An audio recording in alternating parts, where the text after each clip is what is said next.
The Arizona Territory stretched endlessly before Samuel Hayes as he stood on the weathered porch of his ranch house, the morning sun casting long shadows across the red dirt and sparse vegetation that marked his land. It was 1883, and the territory remained a harsh, unforgiving place where the line between civilization and wilderness blurred like heat waves rising from the desert floor. Samuel had carved out his existence here through sheer will and backbreaking labor, transforming a patch of seemingly worthless land into a modest cattle operation that kept him alive, if not prosperous.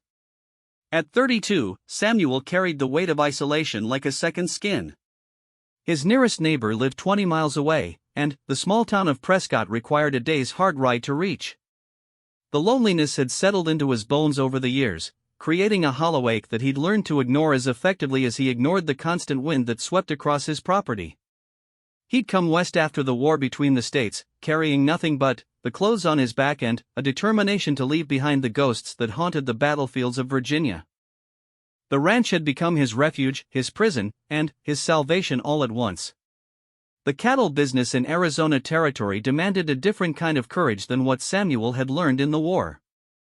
Here, the enemies were drought, disease, rustlers, and the ever-present tension with the Apache bands that still roamed the region despite the military's efforts to confine them to reservations.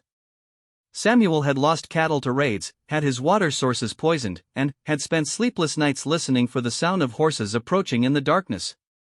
Yet he persisted, driven by a stubborn refusal to be defeated by circumstances beyond his control. On this particular morning, as Samuel performed his daily ritual of surveying his domain, something felt different. The cattle seemed restless, clustering together in the far pasture instead of spreading out to graze.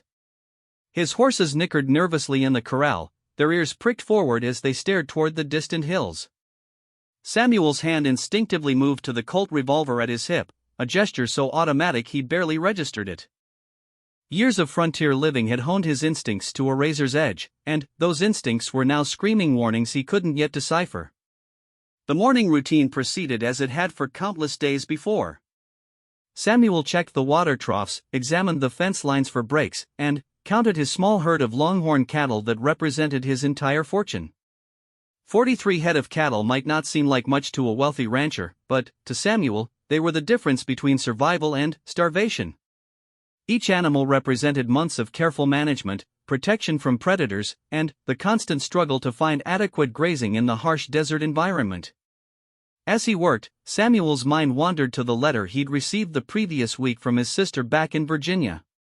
She'd written about her growing family, her husband's successful law practice, and the comfortable life they'd built in Richmond.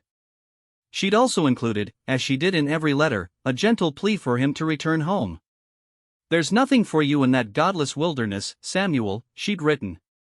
"Come back where you belong, where people know your name and value your worth."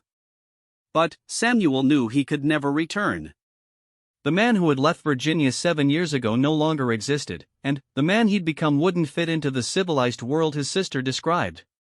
The transformation hadn't happened overnight. It had been a gradual process, like the way wind and rain slowly carved canyons in solid rock. The war had begun the process, stripping away his illusions about honor and glory, showing him the true face of violence and death. The frontier had continued the work, forcing him to confront his own limitations, his fears, his weaknesses. Each challenge overcome had left him harder, more self-reliant, less willing to depend on others for his survival or his happiness. Samuel's contemplation was interrupted by the sound of approaching hoofbeats. He straightened, his hand again moving to his weapon as he scanned the horizon. A lone rider was approaching from the east, moving at a steady pace that suggested neither urgent business nor hostile intent.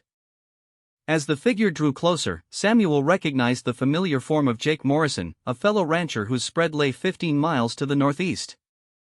Jake's visits were rare but always significant, usually bringing news from town or warnings about rustlers or Apache activity in the area. Jake reined in his horse near the porch, touching the brim of his hat in greeting.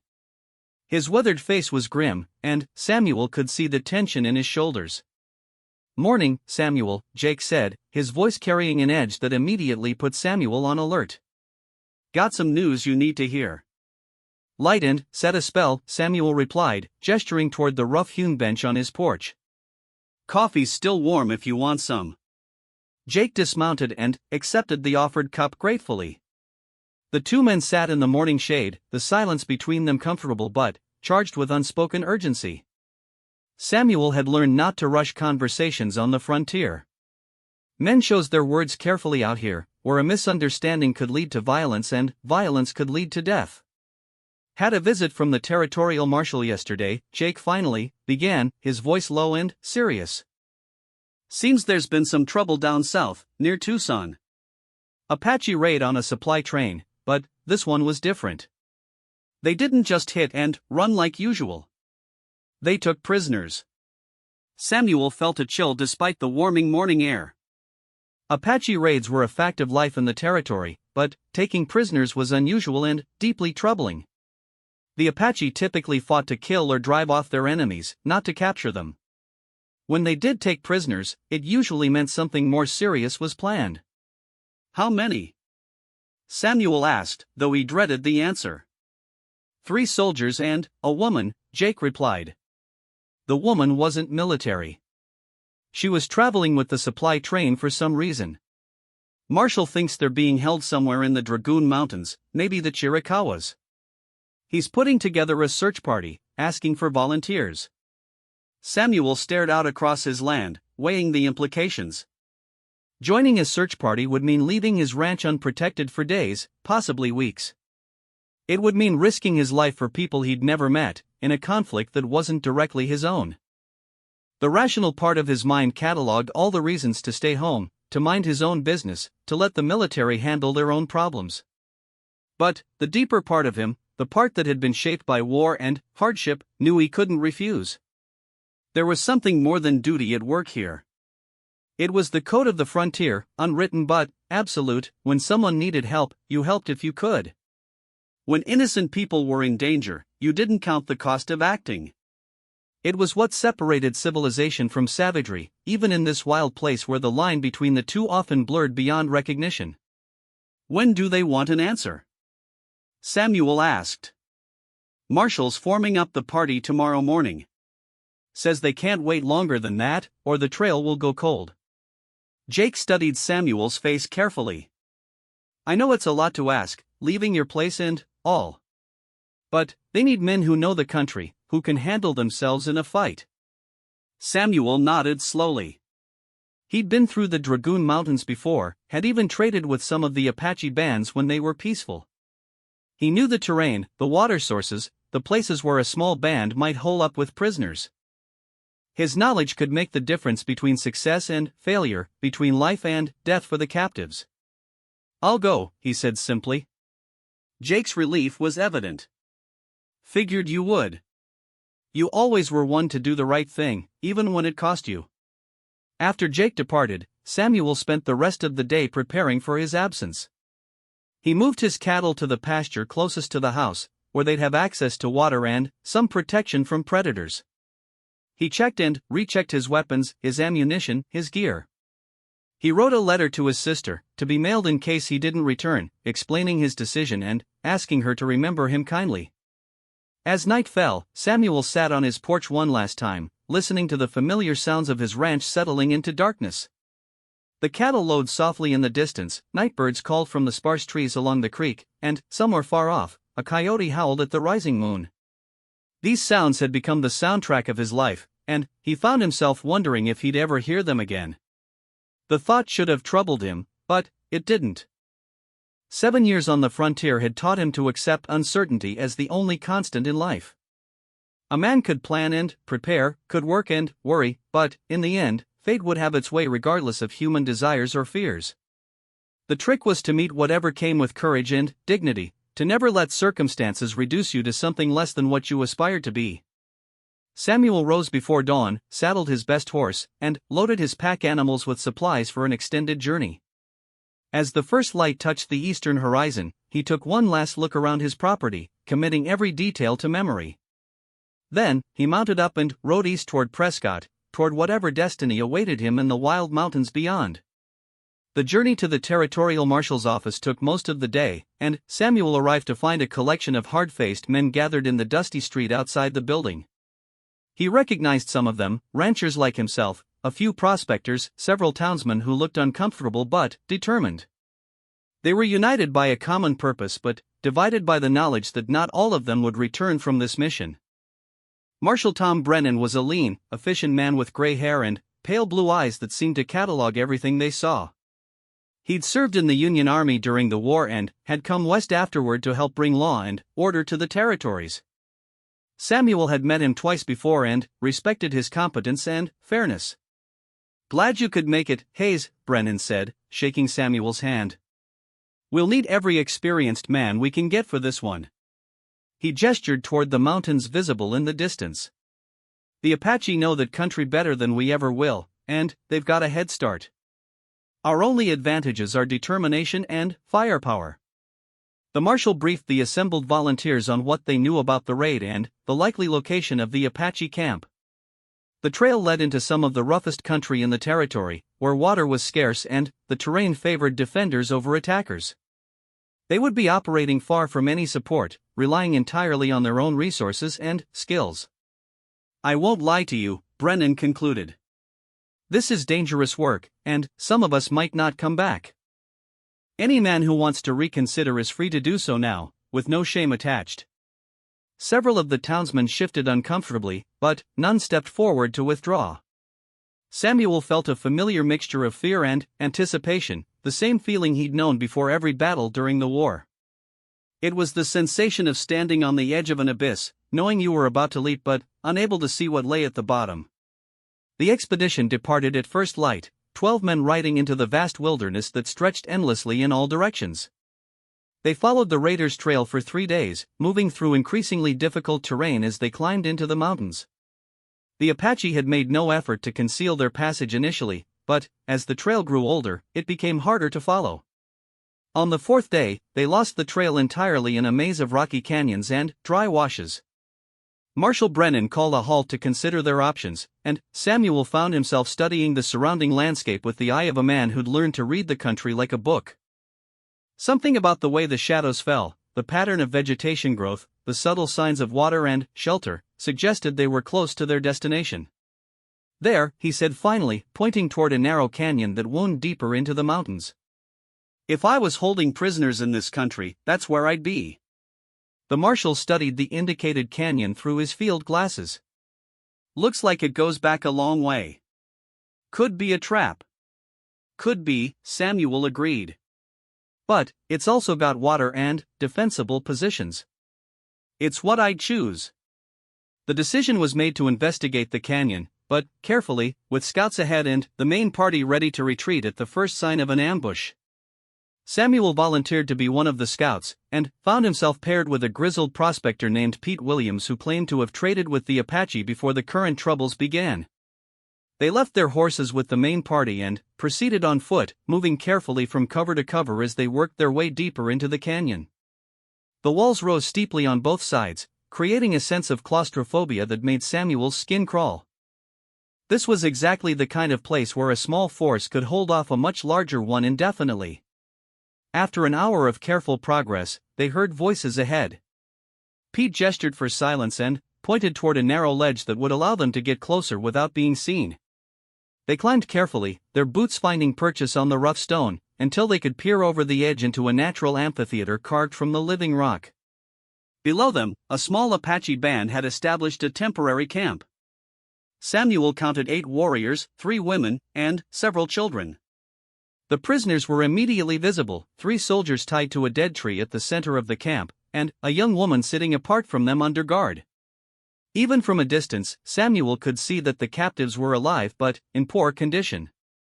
What struck him most forcefully, however, was not the tactical situation or the number of enemies they faced. It was the young Apache woman who sat near the prisoners, apparently serving as their primary guard. She was perhaps 18 or 19 years old, with long black hair and intelligent dark eyes that seemed to miss nothing. There was something about her bearing, her alertness, that set her apart from the other women in the camp. As Samuel watched, she moved closer to the white woman prisoner and offered her water from a gourd. The gesture was gentle, almost protective, and Samuel found himself wondering about her role in the group. Was she a willing participant in the raid, or was she following orders from the men? Did she understand what fate likely awaited the prisoners, and if so, how did she feel about it? Pete tugged at Samuel's sleeve, indicating they should retreat and report what they'd seen. Reluctantly, Samuel pulled back from the ledge, but not before taking one more look at the young Apache woman. Something about her had captured his attention in a way he couldn't explain, and the image of her face remained vivid in his mind as they made their way back to the main party. Marshal Brennan listened to their report with grim satisfaction. The tactical situation was challenging but not impossible. The Apache had chosen their position well, but they were outnumbered and would have difficulty escaping if the attack was properly coordinated. The plan he outlined was simple: half the party would create a distraction at the main entrance to the canyon while the other half climbed down from above to attack the camp directly. Samuel found himself assigned to the group that would descend from above, a dangerous task that required them to scale the canyon walls in daylight while remaining undetected. It was exactly the kind of mission he'd volunteered for during the war, the kind where success depended as much on luck as on skill. The climb took most of the afternoon, and, by the time they were in position, the sun was beginning to sink toward the western horizon. Samuel lay on his belly at the edge of the cliff, looking down into the camp and waiting for the signal to begin the attack. The Apache seemed relaxed, confident in their security, and Samuel knew that surprise would be their greatest weapon. Below him, the young Apache woman was still tending to the prisoners. She'd given them more water and had even shared what appeared to be dried meat with the white woman. Samuel found himself hoping she would somehow survive what was about to happen, though he knew the chances of that were slim. Apache warriors fought to the death, and their women were often just as fierce as the men. The attack began with gunfire from the canyon mouth, the sound echoing and re-echoing off the stone walls until it seemed like an army was approaching. The Apache warriors immediately took defensive positions, and Samuel saw his chance. He and his companions began their descent, using ropes they'd brought for the purpose. The climb down was treacherous, made worse by the need for speed. Samuel's boots scraped against the rock face as he half climbed, half fell toward the canyon floor. Around him, his companions were making similar desperate descents, and he could hear the sound of gunfire growing louder as the battle intensified. He hit the ground hard, rolling to absorb the impact, and came up with his rifle ready. The camp was in chaos, with Apache warriors running to meet the threat from the canyon mouth while others tried to determine where the new attack was coming from. Samuel had a clear shot at two of the warriors but hesitated as he saw the young woman throw herself protectively over the white prisoner. The hesitation nearly cost him his life. An Apache warrior spotted him and raised his rifle, and Samuel dove sideways just as the bullet whined past his ear. He rolled, came up firing, and saw the warrior spin and fall. Around him, the battle was reaching its climax as the two groups of attackers converged on the camp. The fight lasted only minutes, but it felt like hours. When the smoke cleared, 6 Apache warriors lay dead, one had escaped deeper into the canyon, and the women and children had surrendered. The prisoners were freed, battered and dehydrated but alive. The mission had been a success by any measure, but Samuel felt no satisfaction in the victory. The young Apache woman was among the captives now, her hands bound behind her back as she knelt beside the other survivors. Her dark eyes held no fear, only a kind of resigned dignity that Samuel found deeply moving. When their gazes met across the camp, he saw something there that he couldn't name, a recognition or understanding that transcended the circumstances of their meeting. Marshal Brennan was already making plans for the return journey. The rescued prisoners needed medical attention, and the Apache captives would have to be transported to the reservation. It would be a difficult trip through hostile territory, made more dangerous by the fact that they were now traveling with wounded people and prisoners. As the camp was secured and preparations for departure began, Samuel found himself drawn repeatedly to the young Apache woman. She'd been separated from the other prisoners and was being guarded more closely, apparently because someone had identified her as the daughter of a war chief. Her capture was considered a significant prize, one that might be used to negotiate with the hostile bands. Samuel approached the marshal privately. "What's going to happen to her?" he asked, nodding toward the young woman. Brennan shrugged. "She'll go to the reservation like the others. Might be used as a bargaining chip if her father wants to make peace." He studied Samuel's face carefully. Something bothering you about that? Samuel wasn't sure how to answer. There was something about the young woman that disturbed his peace of mind, something beyond the natural sympathy he'd feel for any prisoner. She'd shown kindness to the white captives when she could have been cruel, had protected them when she could have abandoned them to their fate.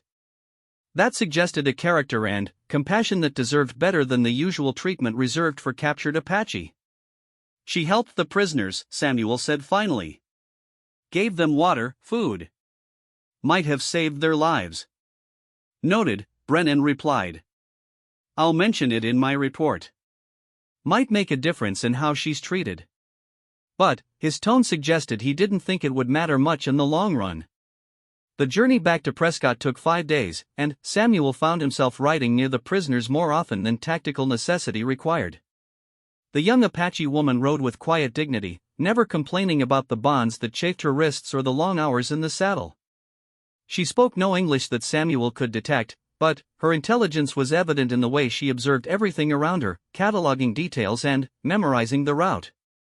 On the 3rd night, Samuel was assigned to guard duty while the camp slept. He found himself walking a circuit that brought him past the place where the Apache woman sat, her back against a large boulder, her eyes reflecting the firelight. On impulse, he approached her and offered water from his canteen. She looked at him for a long moment before accepting the water, drinking carefully and then handing the canteen back with a nod of thanks. They regarded each other in silence for several minutes, two people from different worlds brought together by circumstances neither had chosen.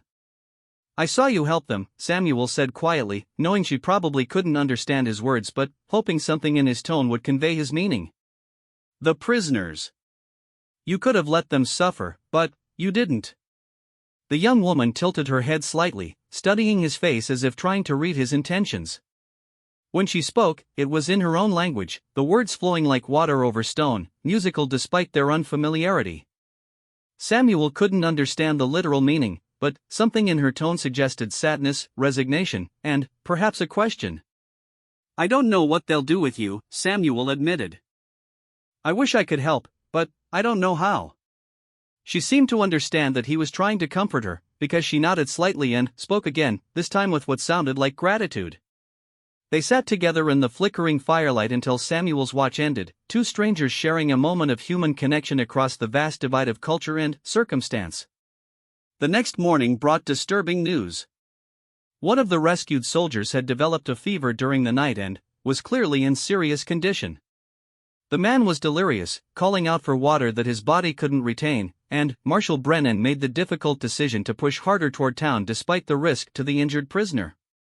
The forced march put additional strain on everyone, but the young Apache woman never faltered. Samuel watched her maintain the same steady pace hour after hour, even when some of the men began to struggle with fatigue. There was something indomitable about her spirit that reminded him of the best qualities he'd seen in soldiers during the war. They reached Prescott just as the dying soldier breathed his last, despite the town doctor's best efforts. 2 of the other prisoners would recover fully, and the white woman, though traumatized by her experience, was physically unharmed. The mission had saved 3 lives at the cost of 1, a better outcome than anyone had dared hope for. The Apache captives were housed temporarily in the town jail while arrangements were made for their transportation to the reservation. Samuel completed his report to the marshal and prepared to return to his ranch, but found himself reluctant to leave without somehow saying goodbye to the young woman who had occupied his thoughts throughout the journey. He waited until evening, then approached the jail with a small bundle of food he'd purchased from the general store. The deputy on duty was a man he knew slightly, someone who might be willing to bend the rules for a fellow veteran. Like to give this to the prisoners, Samuel said, indicating the food. They helped keep our people alive during the captivity. The deputy looked skeptical but eventually unlocked the door to the cell where the Apache women and children were being held. The young woman looked up as Samuel entered, and he saw recognition in her eyes. He offered the bundle of food, which she accepted with the same grave nod she'd given him in the mountains. I wish things were different, Samuel said, knowing she couldn't understand but needing to say the words anyway. I wish I could do something to help you. She looked at him for a long moment, then spoke in her own language. The words were soft, almost musical, and Samuel had the strange impression that she was trying to tell him something important. When she finished speaking, she reached up and touched a small pendant that hung around her neck, then pointed toward the door. Samuel didn't understand the gesture at the time, but he nodded anyway and backed toward the door. As he reached for the handle, she spoke again, and this time he caught what sounded like an English word buried in the Apache syllables. It might have been Samuel, though he couldn't be sure. He'd never told her his name, but it was possible she'd heard it during the journey. The next morning, Samuel rode out of Prescott before dawn, eager to return to his ranch and the familiar routine of frontier life. But, as the miles passed beneath his horse's hooves, he found that he couldn't stop thinking about the young Apache woman. Her face seemed burned into his memory, along with the sound of her voice and the dignity with which she'd borne her captivity. The ranch looked exactly as he'd left it, and his cattle had survived his absence without major loss. Samuel threw himself into the work of rebuilding his routine, checking fences, moving cattle, and repairing the small damages that accumulate whenever a place is left unattended. But even the familiar rhythm of ranch work couldn't drive the Apache woman from his thoughts. 3 weeks after his return, Samuel received a visit from Marshal Brennan. The lawman looked tired and frustrated, and Samuel could tell immediately that something had gone wrong. "The Apache prisoners escaped," Brennan said without preamble. "Happened 2 nights ago, during the transfer to the reservation. 3 men dead, including the wagon driver." Samuel felt a mixture of emotions he couldn't quite sort through. Part of him was glad the young woman had escaped whatever fate awaited her on the reservation, but he was also troubled by the deaths of innocent men. "How did it happen?" Samuel asked. "Professional job," Brennan replied grimly. "Someone had been watching, waiting for the right moment. The guards were overpowered before they could raise an alarm. Whoever planned it knew exactly what they were doing."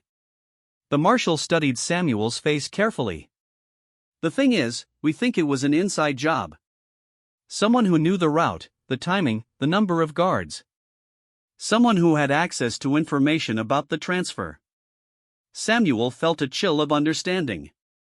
"You think someone in town helped them escape?" "That's exactly what I think. And I'm wondering if you might have any ideas about who that someone might be." The implications were clear, and Samuel realized he was being questioned as a potential suspect. His visits to the jail, his obvious interest in the Apache woman, his request to guard the prisoners during the journey, all of it could be interpreted as evidence of complicity in the escape. "I had nothing to do with it," Samuel said quietly. "I was here on my ranch, working. You can check with Jake Morrison, he stopped by yesterday morning and saw me repairing fence." Brennan nodded slowly. "I believe you, Hayes. But there's something else you should know. We found this near the place where the prisoners were freed." He handed Samuel a small object, and Samuel's heart nearly stopped when he recognized it. It was the pendant the young Apache woman had been wearing, the one she'd touched while speaking to him in the jail. Samuel turned it over in his hands, noting the intricate silverwork and the small turquoise stone at its center. It was clearly valuable, both materially and sentimentally, not something that would be discarded carelessly. "She left this for us to find," Samuel said, his voice barely above a whisper. "That's what I figured too. Question is, why?" Brennan took the pendant back and studied it carefully. "Apache don't usually leave calling cards when they rescue their own people. This means something specific." Samuel thought about the young woman's final words to him, the gesture toward the door, the way she'd touched the pendant while speaking. Had she been trying to tell him something? Had she somehow known that their paths would cross again? "Marshal," Samuel said slowly, "what if she wasn't trying to leave a message for us? What if she was leaving it for someone specific?" Brennan's eyes sharpened. "You think she left it for you?" The idea seemed impossible, but Samuel couldn't shake the feeling that the pendant had been meant for him to find. There had been something in the young woman's eyes during their brief encounters, a recognition that went beyond the normal interaction between captor and prisoner. She'd shown him kindness and dignity even in her captivity, and he'd tried to return that kindness in his small way. "I don't know," Samuel admitted. "But there was something about her, something different. She helped our prisoners when she could have been cruel. She accepted her captivity with dignity when she could have raged against it. And she looked at me like she could see something in me that I didn't even know was there." Brennan was quiet for a long time, turning the pendant over in his hands and studying Samuel's face. Finally, he spoke. "There's something else you should know. The Apache woman, her name is Ayana. It means eternal blossom in their language. She's the daughter of Cochise, one of the most respected war chiefs in the territory." The revelation hit Samuel like a physical blow. Cochise was a legendary figure, a leader whose name was spoken with equal measures of fear and respect throughout the territory. His daughter would be a prize beyond price to the Apache, worth any risk to rescue. It also meant that her apparent interest in Samuel carried implications he hadn't considered. "The thing is," Brennan continued, "according to our scouts, Cochise himself led the rescue party. He came personally to get his daughter back, which tells you something about how much she means to him. And yet she left this behind, knowing we'd find it and knowing it would point back to her." Samuel stared at the pendant, trying to make sense of what he was learning. Why would the daughter of a war chief leave a personal treasure for a white rancher she'd met briefly under the worst possible circumstances? What could she possibly hope to gain by establishing a connection between them? "There's more," Brennan said. "Since the escape, there have been no Apache raids in this area. None at all. It's like someone called off the war parties, at least temporarily. The settlements around here have been reporting the most peaceful stretch in months." The implications were staggering. If Ayana's father had ordered a halt to the raids, it might mean that she'd told him something about her captivity that had changed his perspective on the conflict. Samuel remembered the kindness she'd shown to the white prisoners, her apparent sadness at the violence she'd witnessed. Had she somehow convinced her father that a different approach might be possible? "What do you want me to do?" Samuel asked. "For now, nothing. Go back to your ranch, keep your eyes open, and let me know if you see or hear anything unusual." "But, Hayes."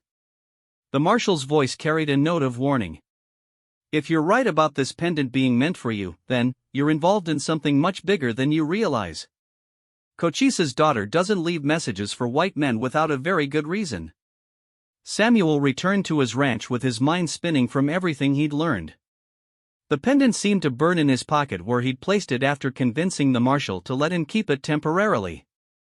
Ayana, even her name was beautiful, carrying suggestions of permanence and growth that seemed to match the impression she'd made on him. Over the following days, Samuel found himself studying the pendant whenever he had a quiet moment.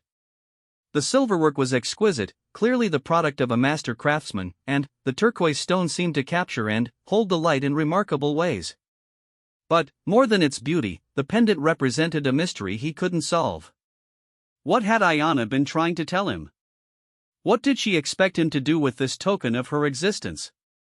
The answer came 2 weeks later, in a way Samuel never could have anticipated. He was working on the far side of his property, checking a water source that had been running low, when he spotted movement in the distance. A lone rider was approaching from the south, moving slowly and carefully as if trying not to attract attention. Samuel reached for his rifle automatically, then stopped as something about the rider's posture struck him as familiar. As the figure drew closer, his heart began to race. It was Ayana, dressed in traditional Apache clothing but riding alone across his rangeland. She approached to within 100 yards of where he stood, then dismounted and waited. Samuel's first impulse was to look around for other Apache warriors, certain that this was some kind of trap or ambush. But, as the minutes passed and no other riders appeared, he began to believe that she had indeed come alone. The courage required for such an act was almost beyond comprehension, a young Apache woman riding alone into white territory, seeking out the very man who had helped capture her.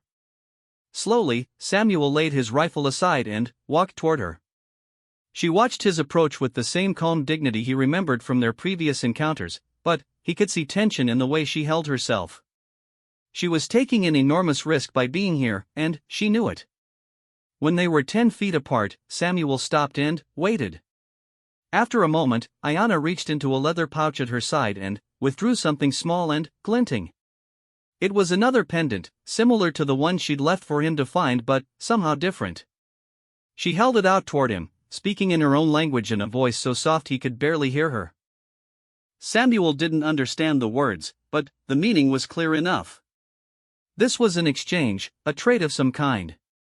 He reached into his own pocket and withdrew the pendant she'd left behind, holding it out toward her. For a moment they stood facing each other, each holding a piece of the other's world, neither quite knowing how to proceed. Finally, Ayanna took a step forward and placed the second pendant in Samuel's palm, then gently took her original pendant from his hand. But, instead of stepping back, she moved closer still, reaching up to place her fingers lightly against his chest, just over his heart. She spoke again, her voice carrying an urgency that transcended language barriers. Samuel looked down into her dark eyes and saw something there that took his breath away. It wasn't romantic love, they barely knew each other, came from worlds too different to bridge easily. But it was recognition of a deeper kind, an acknowledgement that they had found in each other something rare and precious in a world that seemed determined to destroy anything beautiful or good. "I don't understand," Samuel said softly. "I don't know what you want me to do." Ayanna seemed to sense his confusion, because she gestured toward the pendant in his hand and then pointed in different directions, north, south, east, west. Then she touched her chest and pointed toward him, spoke a single word in English that he barely caught, "Peace." The word hung in the air between them like a prayer or a promise. Samuel began to understand what she was trying to tell him. The pendant was more than just a personal token, it was a symbol, a message from her father's band to the white settlers in the area. She was asking him to serve as some kind of intermediary, a bridge between two worlds that seemed destined for eternal conflict. The responsibility was overwhelming. Samuel was just a rancher, a man who'd come west to escape his own past and build a simple life on the frontier. He had no experience in diplomacy, no authority to negotiate on behalf of anyone. And yet here was this extraordinary young woman, asking him to help find a path toward peace between their peoples. Before he could find words to respond, Ayanna stepped back and mounted her horse. She looked down at him for one last moment, her eyes holding his with an intensity that seemed to burn itself into his memory. Then, she wheeled her horse around and rode away across the desert, disappearing as suddenly and mysteriously as she had appeared. Samuel stood alone on his rangeland, holding the pendant and trying to make sense of what had just happened. The silver and turquoise felt warm in his palm, as if it held some of the heat from Ayanna's touch. He looked in the direction she had gone, but she was already out of sight, leaving nothing but dust in the air and hoof prints in the soft earth to prove she had been there at all. That evening, Samuel sat on his porch and examined the second pendant by lamplight. It was similar to the first but not identical, the silverwork was slightly different, and the turquoise stone was larger and more deeply colored. Most significantly, there were symbols etched into the silver that he hadn't noticed in the dim light of their meeting.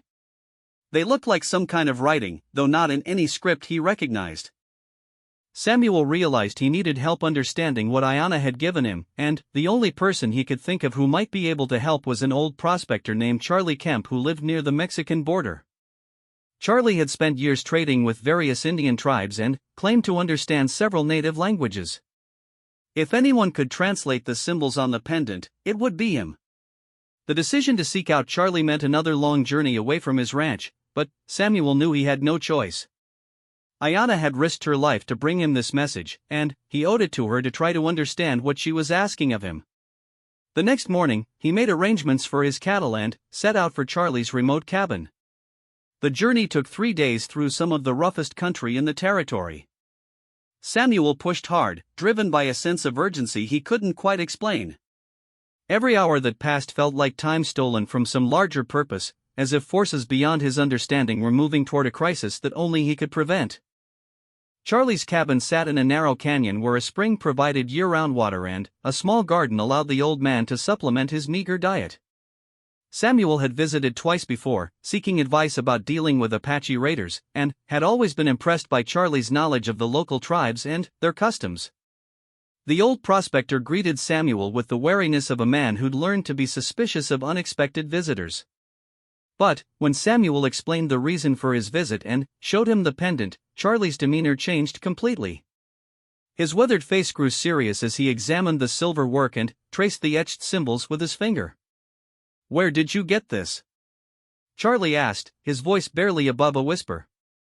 Samuel told him the whole story, the rescue mission, his encounters with Ayanna, her mysterious visit to his ranch. Charlie listened without interruption, his eyes never leaving the pendant. When Samuel finished speaking, the old man was quiet for a long time. "Do you know who this girl is?" Charlie finally asked. "Do you understand what she's given you?" "The marshal told me she's Cochise's daughter," Samuel replied. "And I know the pendant means something about peace. But I don't understand the details." Charlie handed the pendant back with the reverence of someone handling a sacred object. "This isn't just any piece of jewelry, son. This is a peace token, made by Cochise himself and blessed by the medicine men of his band. It carries the full authority of his word, his promise to honor whatever agreement it represents." The implications began to dawn on Samuel. "You mean?" "I mean that girl has just made you the Apache equivalent of an ambassador," Charlie said grimly. "This pendant gives you the authority to negotiate on behalf of Cochise's band with any white authority willing to recognize it. It also makes you a target for every Apache who opposes peace and every white man who profits from the current conflict." Samuel stared at the pendant, feeling its weight in a way that had nothing to do with silver and turquoise. "What am I supposed to do with it?"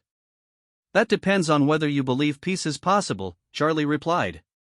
"Cochise is getting old, and he's tired of watching his people die in a war that can't be won. But there are younger chiefs who think fighting is the only way to preserve their freedom, and there are white politicians and businessmen who profit from the military contracts that come with Indian wars." The old prospector went to his meager bookshelf and pulled out a leather-bound journal filled with his own handwriting. "I've been keeping track of the raids, the reprisals, the casualty counts on both sides. Want to know what I've learned? This war is destroying both peoples. The Apache are being slowly ground down by superior numbers and firepower, while the whites are losing their humanity in the process of conquest."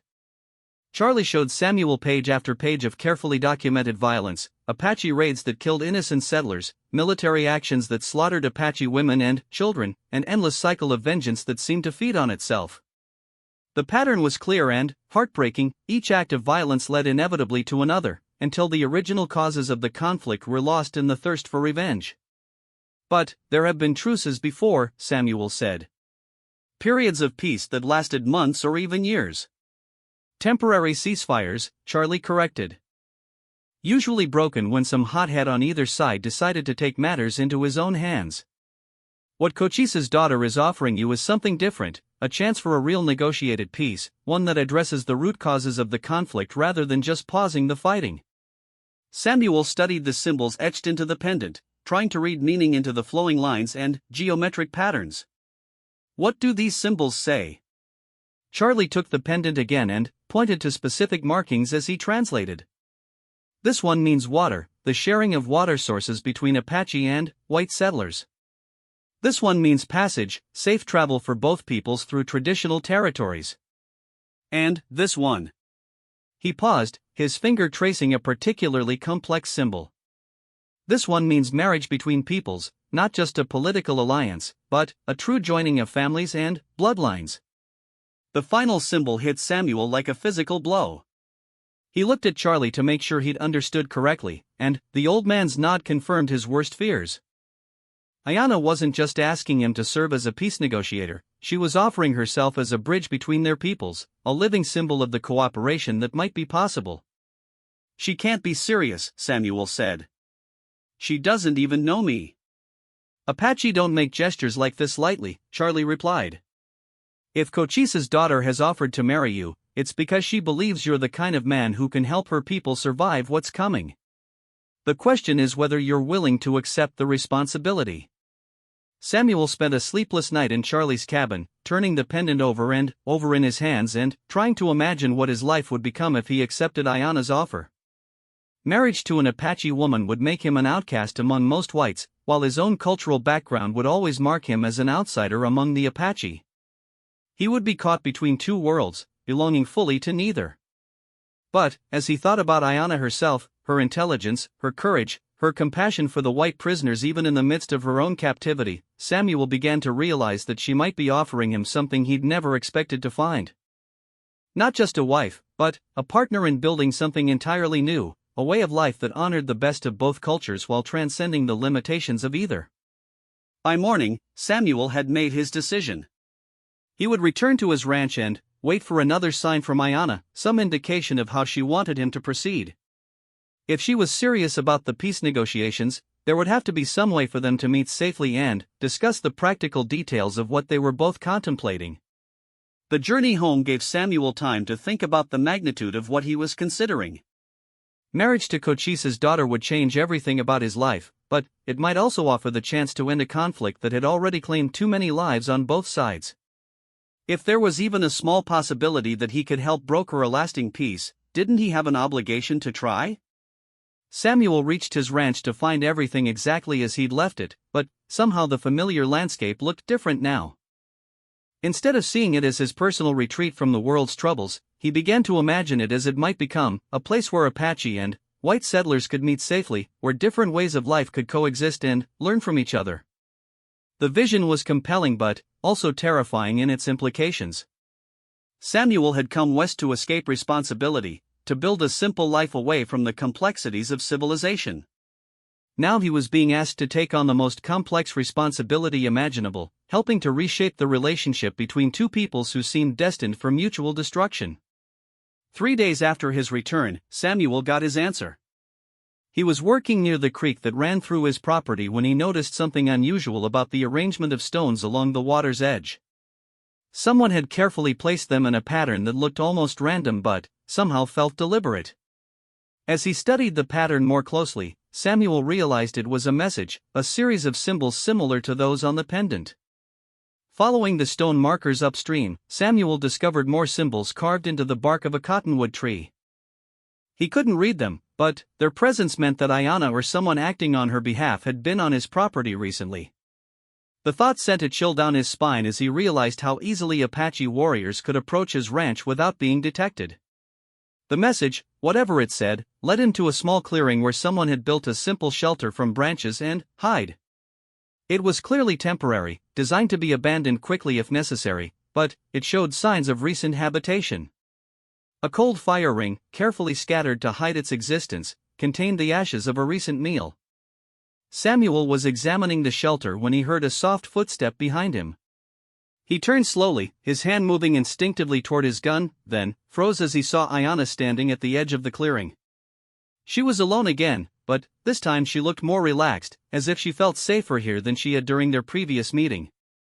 "You came back," she said in heavily accented English, and Samuel realized with surprise that she spoke at least some of his language. "You knew I would," Samuel replied, unsure whether he was asking a question or making a statement. Ayanna nodded, moving closer with the same careful grace he remembered from their first encounters. "My father says, you are different. Says you have honor. Says maybe you can help our peoples find new way." Her English was limited but clear, and Samuel found himself wondering where she'd learned it.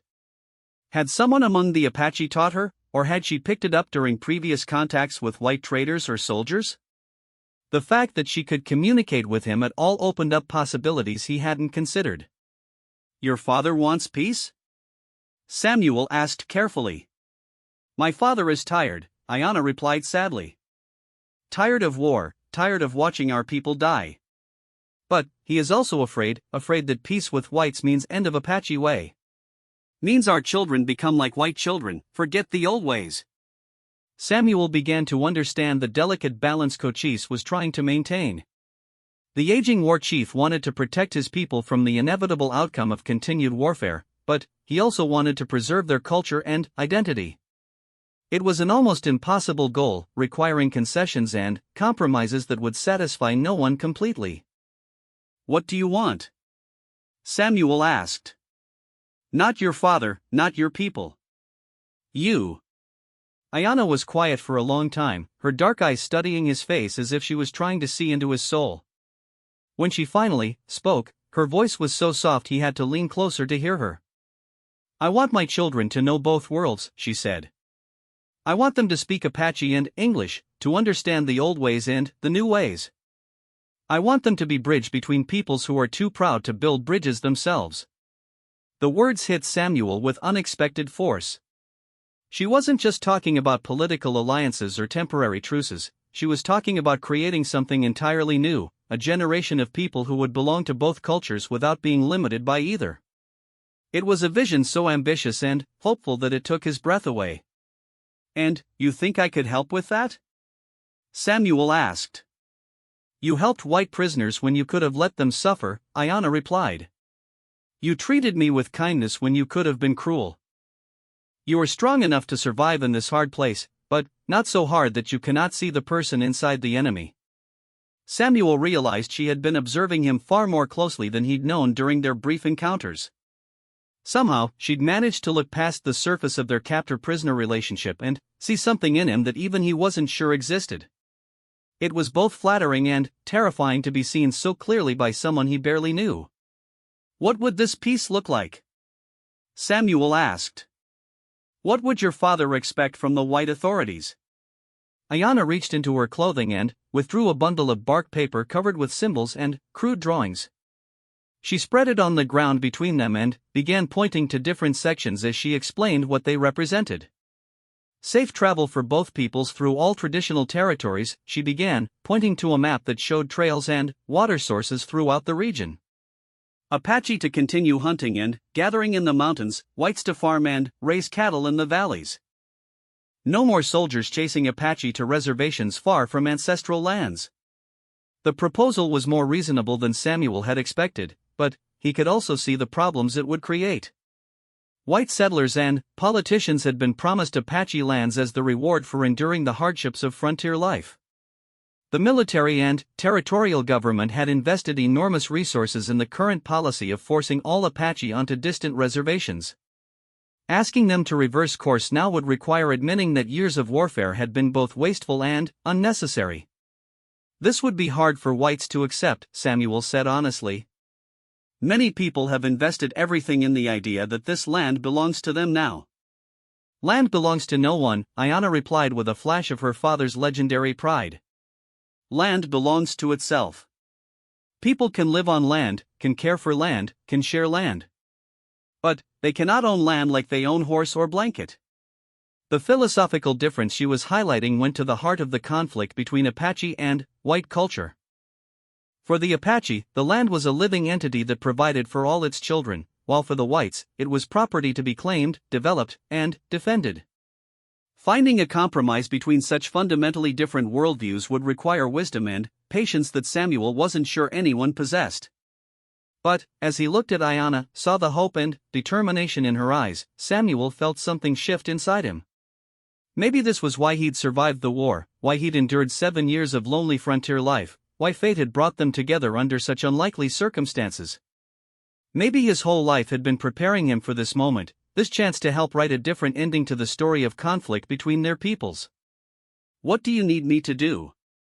Samuel asked. The question seemed to transform Ayanna's entire demeanor.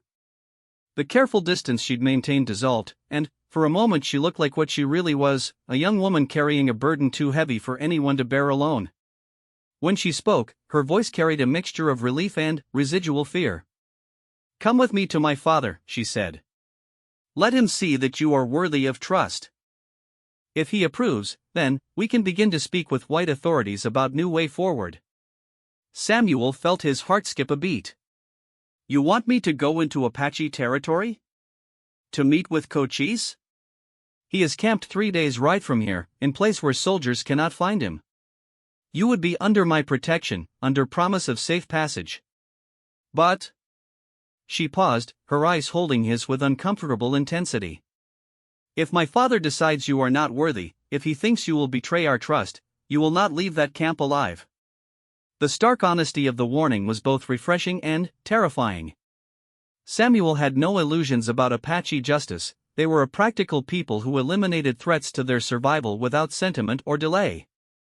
If he rode into Cochise's camp and failed to convince the war chief of his sincerity, he would die there. It was that simple. But Samuel also knew that this might be the only chance for peace in his lifetime. The conflict between Apache and whites was escalating, with each side becoming more desperate and more brutal as the stakes continued to rise. Without some kind of dramatic intervention, the war would continue until one people or the other was completely destroyed. "When do we leave?" Samuel asked. Ayana's smile was radiant, transforming her serious face into something that literally took Samuel's breath away. In that moment, he caught a glimpse of what she might become if the weight of responsibility was lifted from her shoulders: intelligent, passionate, alive in ways that would make any man grateful to share her life. "Tomorrow, before dawn," she said. "Bring only what you need for the journey. Leave everything else as if you plan to return soon."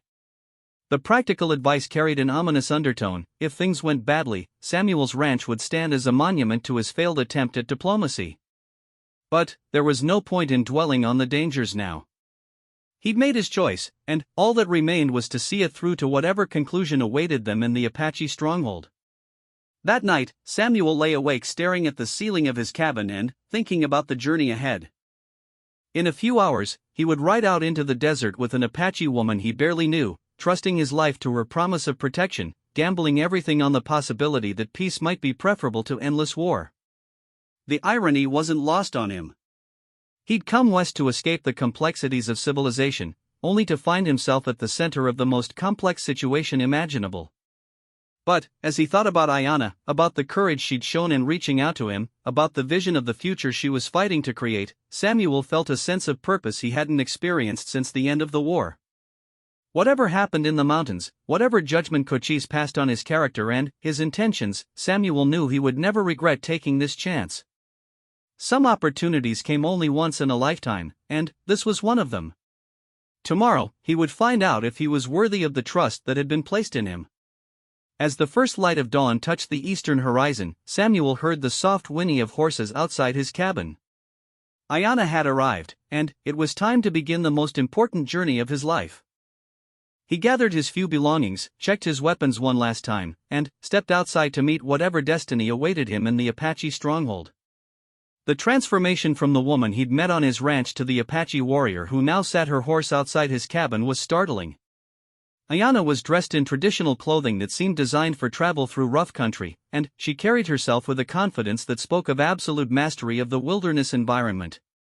2 additional horses waited behind her, pack animals loaded with supplies for the journey ahead. "You are ready?" she asked, though it was more statement than question. Samuel mounted his own horse and nodded. "As ready as I'll ever be."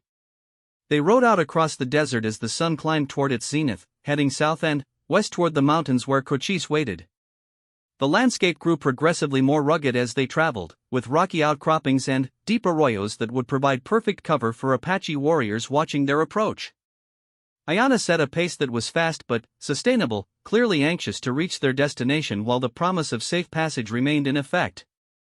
Samuel found himself studying her as they rode, noting the way she seemed to read the landscape like a book, finding paths through terrain that looked impassable and water sources that were invisible to his untrained eye.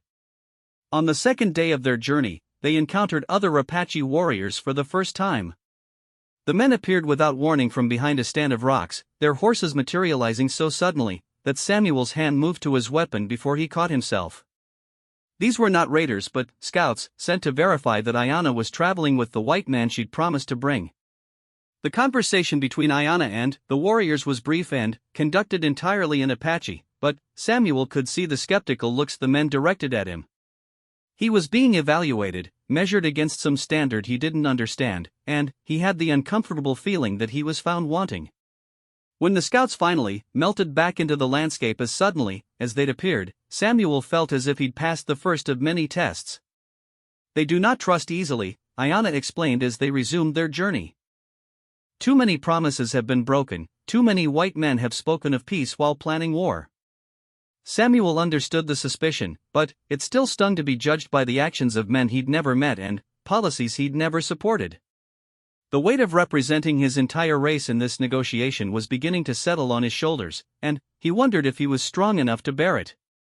They reached the Apache camp late on the third day, as the sun was setting behind the western peaks and painting the sky in shades of orange and red that seemed to set the entire world on fire. The camp was situated in a natural fortress of stone, with lookout points commanding all approaches and escape routes that would be impossible for cavalry to follow. Samuel counted at least 50 warriors, along with women, children, and elders who watched his arrival with expressions ranging from curiosity to open hostility. At the center of the camp, beside a fire that threw dancing shadows on the surrounding rocks, sat an elderly Apache man whose presence seemed to dominate the entire gathering. Samuel knew immediately that this was Cochise, the legendary war chief whose name was spoken with equal measures of fear and respect throughout the territory. The man was smaller than Samuel had expected, but there was something in his bearing that suggested reserves of strength and wisdom accumulated over decades of leadership. Ayana dismounted and spoke briefly with her father in their own language, then gestured for Samuel to approach the fire. Every eye in the camp was fixed on him as he walked the 20 yards that separated him from the most dangerous man in the Arizona Territory. His life now depended on the impression he made in the next few minutes. Cochise studied Samuel with dark eyes that seemed to see straight through to his soul. When the war chief finally spoke, it was in heavily accented English that was nevertheless clear and precise. "My daughter says you are different from other white men. Says you have honor, that you can be trusted. I will judge this for myself." He gestured toward a blanket spread beside the fire. "Sit. We will talk." Samuel sat cross-legged on the blanket, acutely aware that dozens of Apache warriors were watching his every movement. One wrong word, one gesture that could be interpreted as disrespectful or threatening, and he would be dead before he could draw breath to apologize. "You helped my daughter when she was your prisoner," Cochise continued. "This was good.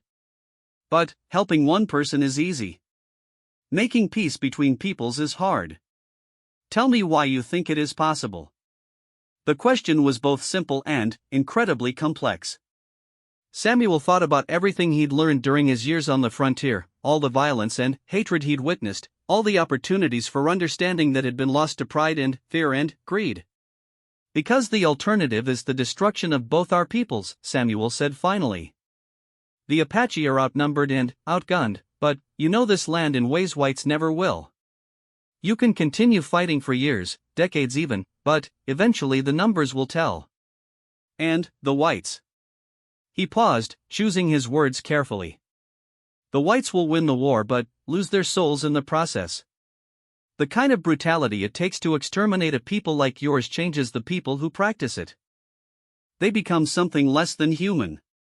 Cochise nodded slowly, and Samuel thought he saw approval in the old chief's eyes. "You speak truth. War makes monsters of us all, Apache and white alike. But speaking truth and making peace are different things. What would this peace look like?" Samuel glanced at Ayana, who nodded encouragingly, then pulled out the bark paper map she'd shown him at his ranch. "Your daughter has shown me one possibility. Shared use of the land, with Apache maintaining their traditional ways in the mountains while whites farm and ranch in the valleys.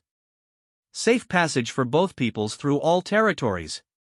An end to the cycle of raid and reprisal that's destroying both sides."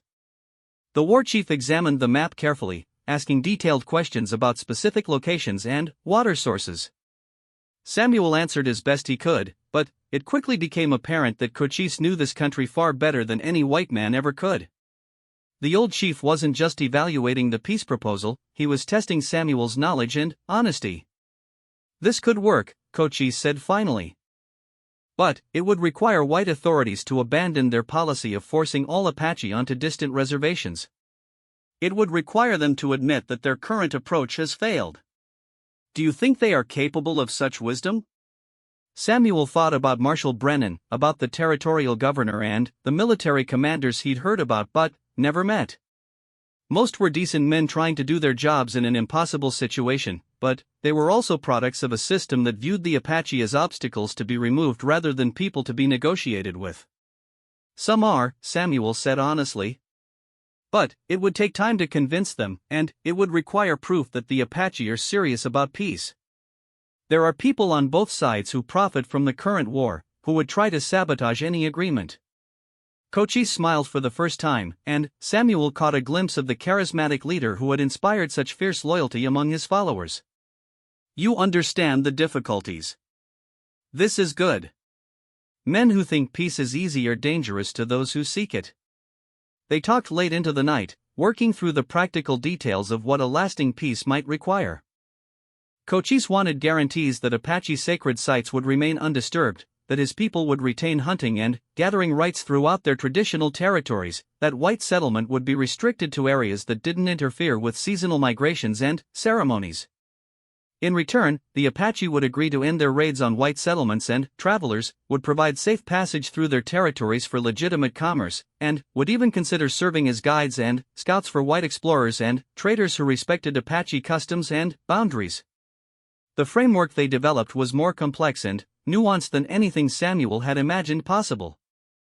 It addressed not just the immediate issues of warfare and territory, but the deeper questions of cultural preservation and mutual respect that would determine whether any peace agreement could survive over time.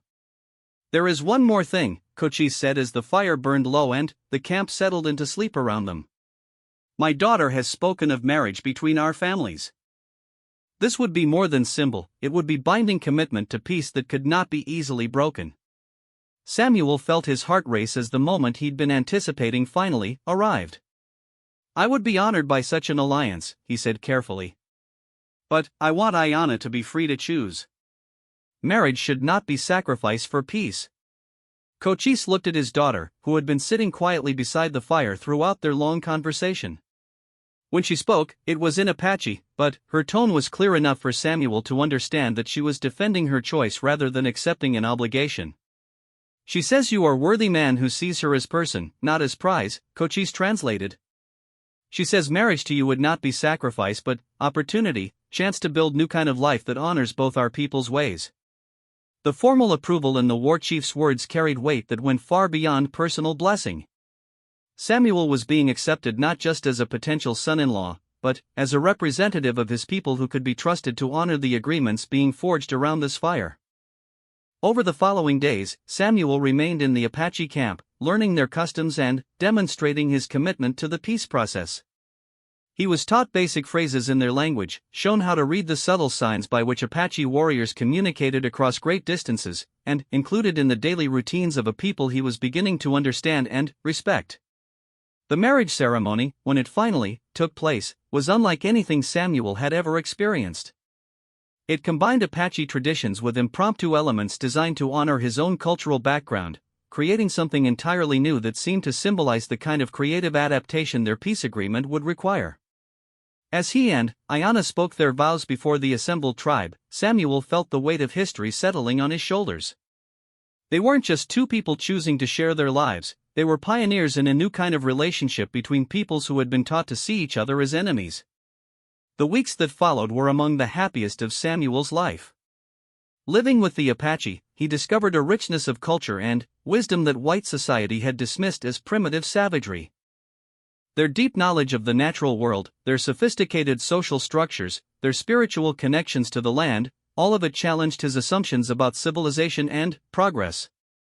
But the real test of their peace agreement came when Samuel and Ayanna finally returned to his ranch to begin their married life together. The isolation that had once been Samuel's refuge now became a laboratory for the kind of cultural fusion their peace treaty envisioned. Ayanna adapted to ranch life with the same intelligence and grace she'd shown in their first meeting. She learned to manage cattle and horses with skills that complemented Samuel's own, while teaching him Apache techniques for reading weather patterns and finding water in drought years. Together, they began to create something new, a way of life that drew strength from both traditions while being limited by neither. The challenges were real and constant. White neighbors viewed Ayanna with suspicion at best and open hostility at worst, while some Apache continued to regard Samuel as an enemy despite his marriage into the tribe. There were moments when the weight of representing their entire people seemed too heavy to bear, when the gap between their different worlds felt too wide to bridge. But there were also moments of triumph, times when their example opened minds and changed hearts in ways that formal negotiations never could. When drought threatened both white and Apache communities, Samuel and Ayanna organized a cooperative effort to share water resources that saved lives on both sides. When raiders from other tribes threatened the region, Apache warriors and white ranchers worked together under Samuel's coordination to drive off the threat. Slowly, carefully, the peace they had envisioned began to take shape. It wasn't the dramatic transformation that politicians and generals had promised their followers, but rather a gradual evolution in the way people on both sides thought about their neighbors and their future. Children who grew up seeing Apache and whites working together developed different attitudes than their parents, while elders who remembered the old ways of cooperation began to speak up against the voices calling for continued war. Samuel often thought about the moment when Ayanna had first approached him with her vision of peace. At the time, it had seemed like an impossible dream, a naive hope that would be crushed by the realities of frontier politics and racial hatred. But, as the months and years passed, as their marriage produced children who embodied the best of both cultures, Samuel began to understand that they had accomplished something remarkable. They had proven that the man who destroys his weak self, the part that fears difference and change, can never be destroyed by others. By choosing to see past their surface differences to the human hopes and dreams that united them, Samuel and Ayanna had created something stronger than hatred, more durable than violence, more powerful than the forces that sought to keep their peoples apart. The whisper that changed everything hadn't been spoken in words that anyone could hear. It had been the quiet voice of possibility, the gentle insistence that peace was not just the absence of war but the presence of justice, understanding, and mutual respect. In learning to listen to that whisper, Samuel and Ayanna had found not just love for each other, but a path toward a future where all their children could thrive. Their story became legend in the territory, told around campfires and dinner tables as an example of what was possible when people chose courage over fear, hope over hatred. It wasn't a perfect solution to the complex problems that had created the conflict between their peoples, but it was a beginning, proof that even the deepest divisions could be healed by those willing to risk everything for the chance of something better. In the end, the lonely rancher had found not just a wife and a family, but a purpose that gave meaning to all his previous struggles. The Apache girl had found not just a husband and a home, but a partner in building the bridge between worlds that her people needed to survive. And the whisper that had brought them together continued to echo across the generations, reminding anyone who would listen that peace is always possible for those brave enough to reach across the void that separates one human heart from another.